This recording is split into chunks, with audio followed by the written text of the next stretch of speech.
La noche de Halloween se destaca como una celebración de máscaras, sombras y relatos que buscan provocar los más profundos miedos. Entre disfraces y linternas de calabaza, hay noches en las que el terror deja de ser ficción y ocurren crímenes reales que transforman la fiesta en pesadilla. A lo largo de este episodio exploraremos 3 casos muy distintos, pero unidos por la misma fecha: la paranoia y brutalidad detrás del caso de Ronald Clark O'Bryan, el misterio de Martha Moxley y la tragedia cultural que marcó la vida de la familia Hattori. Cada historia revela un tipo distinto de horror.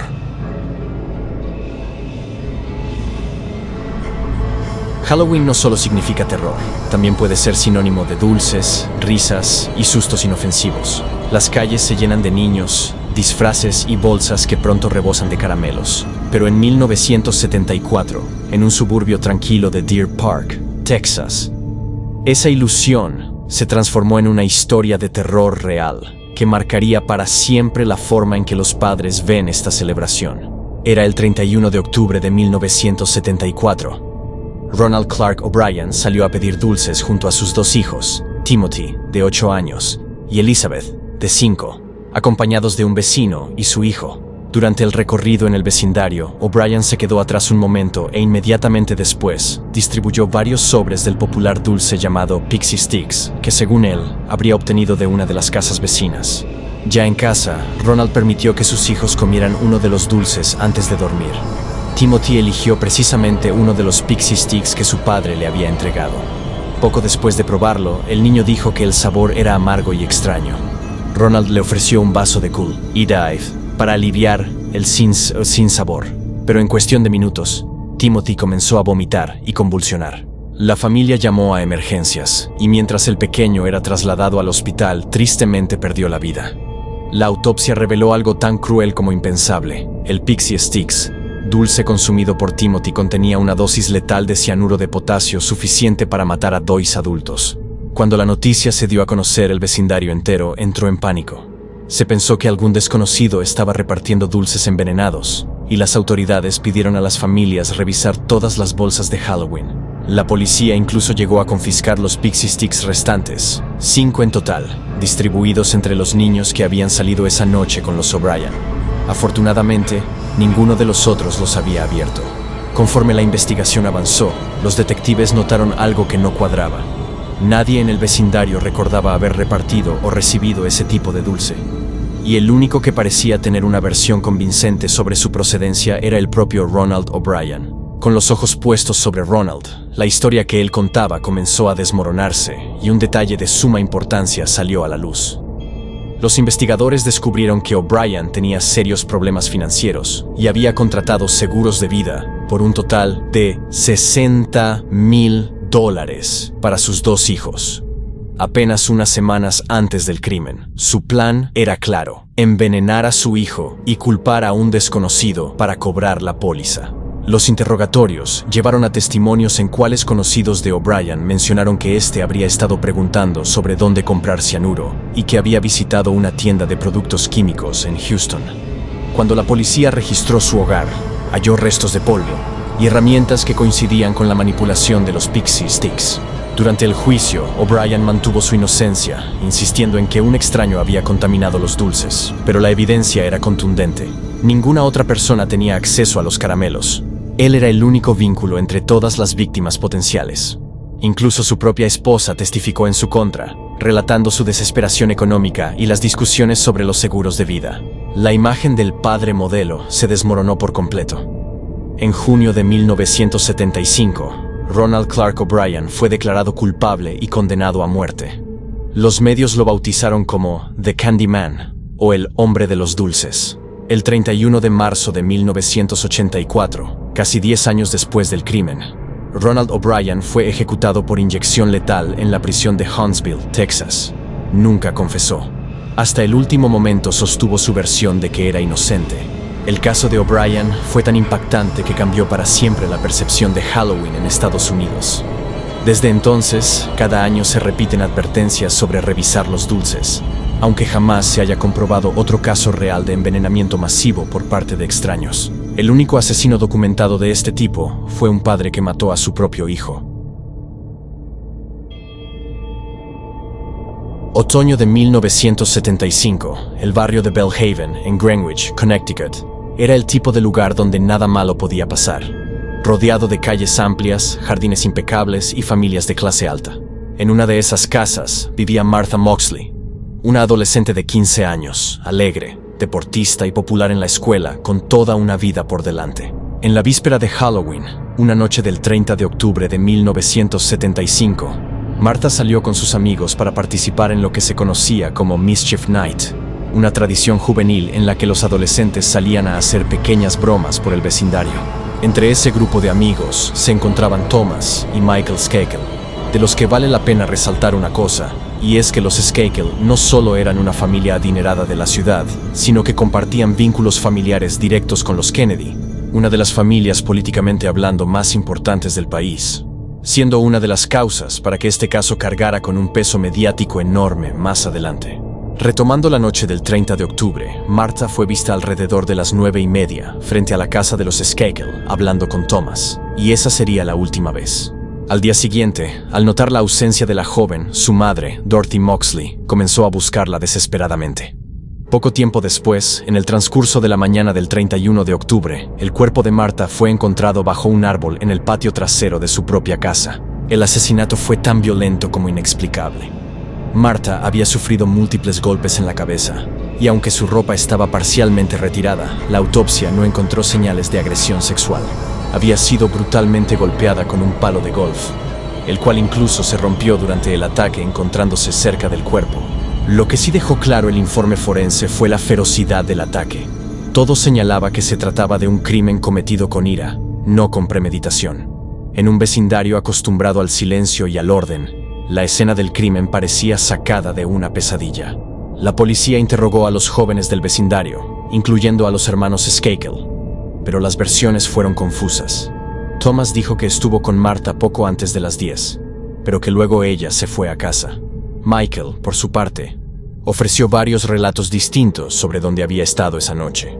A pesar de que más tarde se determinó que el arma homicida pertenecía a un juego de palos propiedad de la familia Skakel, ninguno de los dos fue acusado.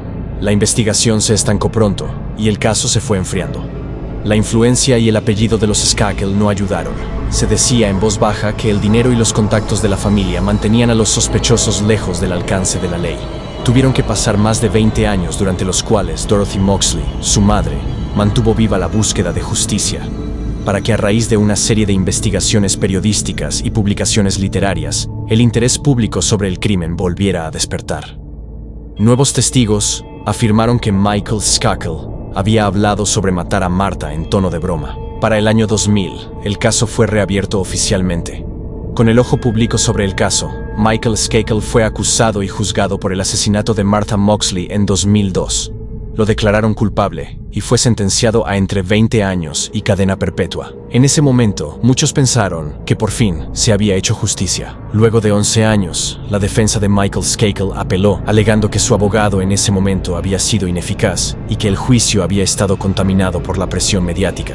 Ante la incredulidad de muchos, en 2013, un juez coincidió con ese argumento y ordenó un nuevo juicio, permitiendo que Michael saliera en libertad bajo fianza. 3 años más tarde, la Corte Suprema de Connecticut reinstaló la condena, solo para anularla nuevamente en 2018, tras reconocer fallas procesales. Finalmente, en 2020, las autoridades decidieron no volver a juzgarlo por falta de evidencia sólida, y después de casi medio siglo, nadie ha sido declarado culpable de forma definitiva por la muerte de Martha Moxley. Su madre, Dorothy, continuó luchando hasta su fallecimiento en 2024, convencida de que la verdad quedó atrapada entre el poder, los privilegios y los errores del sistema judicial. Por otro lado, Michael Skakel, durante los 11 años que estuvo en prisión y los años posteriores a su liberación, siempre alegó inocencia. Se presentó como víctima de las circunstancias y recalcó que mientras él estaba en prisión, el verdadero culpable seguía libre. El caso de Martha Moxley sigue siendo uno de los crímenes más perturbadores ocurridos en vísperas de Halloween. Una historia en la que el terror no provino de máscaras ni de fantasmas, sino de los secretos de una comunidad que prefirió mirar hacia otro lado.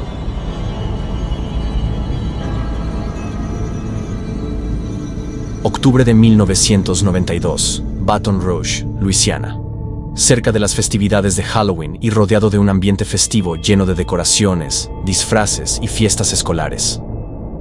Una velada que debería haber sido divertida para los jóvenes de la ciudad, resultó en una tragedia que marcaría a dos países. Yoshihiro Hattori llegó a Estados Unidos como parte de un programa de intercambio cultural.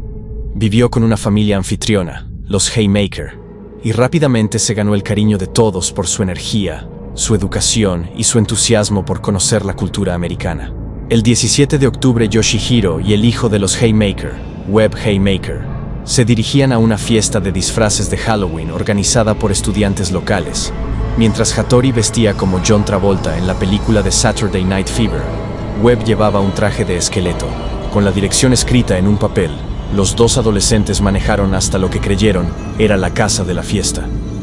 En un futuro, Webb declararía: llegamos a una calle y vimos una casa que tenía decoraciones de Halloween, 3 autos en la entrada, y la dirección era 10.311, aunque nosotros que queríamos ir al 10.131. Pero vi la dirección y dije, aquí es. Se estacionaron frente a una vivienda en suburban Baton Rouge.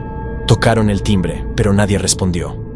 Desde dentro, Bonnie Pierce, una mujer asustada, observó por la ventana y pensó que los jóvenes disfrazados eran extraños peligrosos. Al ver que nadie abría, Yoshihiro, siempre efusivo, comenzó a acercarse a la puerta lateral, saludando y repitiendo en inglés con acento japonés: "We're here for the party". Pero Bonnie corrió hacia adentro asustada, gritando a su esposo. Fue entonces cuando Rodney Pierce, carnicero de 30 años, tomó su revólver Magnum .44 y sin decir palabra, abrió la puerta del garaje y apuntó hacia el joven que se acercaba. Yoshihiro, confundido, levantó las manos y trató de explicar: "We're here for the party". Rodney Pierce advirtió que no se movieran y se alejaran del lugar.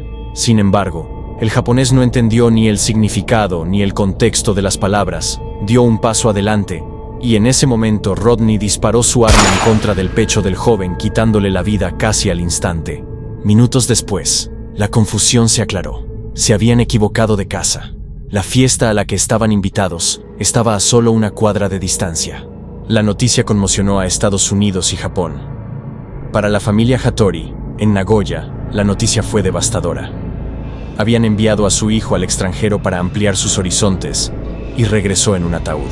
Por otro lado, el caso provocó una fuerte controversia sobre la cultura de las armas en Estados Unidos.